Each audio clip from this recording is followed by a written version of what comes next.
এইখানে নিচ থেকে একদম উপর পর্যন্ত সম্পূর্ণটা দুর্নীতিগ্রস্ত। তারেক রহমান কিন্তু এই প্রতিশ্রুতি দিয়েছেন ফ্যামিলি কার্ডের কথা, তার ভিতর স্বচ্ছতা রয়েছে। জনাব তারেক রহমান ফ্যামিলি কার্ডের যে প্রতিশ্রুতি দিয়েছেন সেটা নিয়ে অনেকে পক্ষে বিপক্ষে টাকা কিভাবে আসবে বা অনেক রকমের ন্যারেটিভই ছড়িয়েছে। তো ওই প্রচলিত ন্যারেটিভের বাইরে আরও একটা ন্যারেটিভ ছড়িয়েছে, সেটা হচ্ছে যে বাংলাদেশের মানুষের তো এখনও পর্যন্ত ভোটার আইডি কার্ড করাতে গিয়ে বিড়ম্বনা কম পোহাতে হয়নি, বাবার নাম ভুল, মায়ের নাম ভুল বা বিভিন্ন ভোগান্তিতে পড়তে হয়েছে। তো অনেকে সেই জায়গা থেকে জনগণ, আমরা দেখেছি যে জনমনে প্রশ্ন আছে যে ফ্যামিলি কার্ড করাতে গিয়েও এই ধরনের ভোগান্তিতে পড়তে হবে কিনা।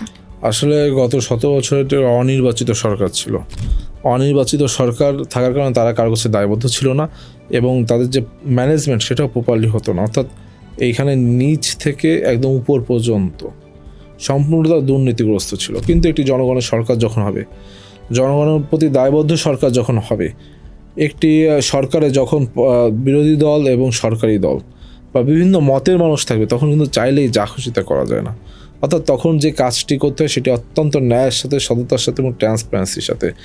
এবং বিএনপি উদ্যোগ নিয়েছে, তারেক রহমান কিন্তু এই প্রতিশ্রুতি দিয়েছেন ফ্যামিলি কার্ডের কথা, এবং তার ভিতর অত্যন্ত ট্রান্সপারেন্সি রয়েছে, তার ভিতর স্বচ্ছতা রয়েছে, যেমন একভাবে জবাবদিহিতামূলক মন মানসিকতা রয়েছে। সুতরাং আমার মনে হয় যে বিষয়গুলো ইজিয়ার হয়ে যাবে।